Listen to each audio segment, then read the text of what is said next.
Hey everybody, it's Vicky with Dementia with Grace. This is our last video in our ABCs of Dementia FAQs, and the letter is Z, of course. We are talking about sleep. I couldn't think of a Z. There was not a Z in the most asked questions, so we're talking about sleep. A lot of people want to talk about sleep. They want to understand sleep in their person. Either their person never sleeps or their person sleeps all the time. So we're going to talk about that. So the ABCs of Dementia FAQs last video is on Z, sleep. But let's get started. Okay, let's talk about the people that never sleep. There are people who get their days and nights mixed up in dementia. There is a gland in our brain, and we've talked about it before, but right down in the middle of our brain, right there, is a gland called the pineal gland. And it is the gland that regulates the hormone melatonin. And, and we can get that gland, we can get those hormones mixed up because we're not getting enough data, input of daylight and dark. A lot of folks at home sit in the dark. You know this for a fact, that your person with dementia and really an elderly person in your family, they don't like to use a lot of electricity. They don't like to leave a lot of lights on, and so they will sit in the dark, and sometimes they sit with the curtains drawn, and so they're not getting any daylight, they're not getting any sunlight, and so their little living room in the morning looks the same as their living room at night. They may not have any lamps on, anything. They have no input, and they're sitting in their home. They're not getting out. Maybe they are frail now and they're not going out to get the mail. They are not getting any input at all from having to having sunlight, daylight, and then transitioning into dark. They're just not getting that, and so their days and nights get mixed up. They want to wander all night long. They just have a disruption in their sleep cycle, and that's all that it is. The best way to fix that, or to start to fix that, to make that better, is to start showing their pineal gland daylight and sunlight and all of that. Get up in the morning and open all the blinds, pull all the curtains, turn on every light. Just get it bright in the morning, and so their brain is getting that good feedback. If they can get outside, if they can have their breakfast on the porch, if the weather permits, if they can get outside and get that good sunlight, if they can take their walk in the morning, if they walk a little bit, if they can just walk out and get the paper or get the mail or anything like that, just getting a little bit of sunlight really will make a difference. If they can get 10 or 20 minutes, that is great.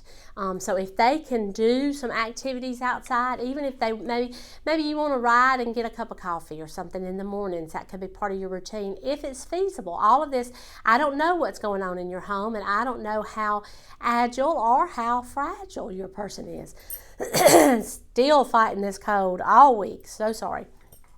But have them, the goal is to have their pineal gland to get the sunlight, right, and to get the data that it is daytime, we are awake, it is the appropriate time to be awake and active. As the day goes on, you want to minimize then the sun and mimic the changing daylight, so that as you get into late afternoon, maybe the blinds are drawn, the lights are still on in the house, but it's mimicking the setting of the sun. And so, and then at night it's dark, maybe with just some night lights and all, but you wouldn't want to keep a bright light on in their room. You want their room to be very dark so that they sleep. It may take a little while to get this routine ongoing and get their pineal gland back in order. A lot of people feel like sundowning happens because of this, that they're just getting misinformation, and that's part of the brain misfiring in sundowning. I don't know, but I just know that every home that I consult with, we have bright lights in the morning. After lunch, brunch, we are turning, we turn the blinds down to where there's not so much sunshine. And then by the time supper time comes, we've got every other light off, in that we've got it set on a system where every other light down the hall is off, so that everything is just, down, down, down. Now, the people that sleep all the time. Don't be alarmed if your person starts sleeping all the time. It is definitely down in 6 and definitely in 7, people sleep a lot more. I want you to think about the human growth development as a baby to death, okay? And babies sleep a lot. Babies wake up to eat and burp, and then they go back to sleep. They have a little bit of tummy time and they go back to sleep. Well, that's what happens as a baby. Then you're awake. Then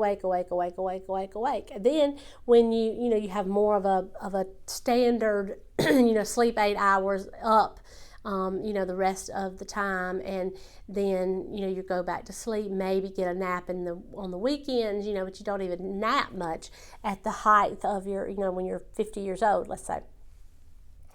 Then at the end of your life, down here at the end, in the last several years of your life, you start sleeping more. People just start sleeping more, and it's just human development in reverse.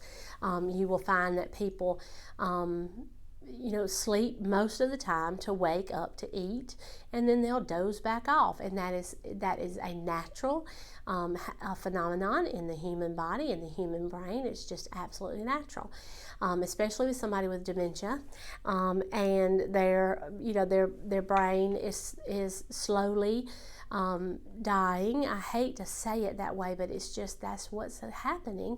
And I think, and their major organs are shutting down. The body is putting the brain is putting the body to sleep. And so that's what happens. So you will see a lot more sleep in the end stages. So that is the video on sleep. If you have any questions, please leave them down below. There's a place right there to subscribe. Please subscribe. We are done now with this series, the ABCs of Dementia FAQs. But next week we're starting a new series. So I want you to be able to get those videos and know that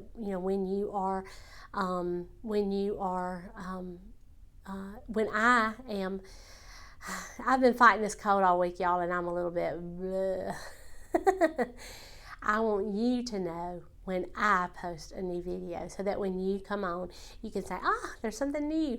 So I will let you know what the next series is going to be. We're going to try to do this every Monday through Friday, take the weekends off, but get these videos up so that they can help you be a better caregiver, okay? All right. I'll talk to y'all in the next one. Love y'all. Bye. Mwah.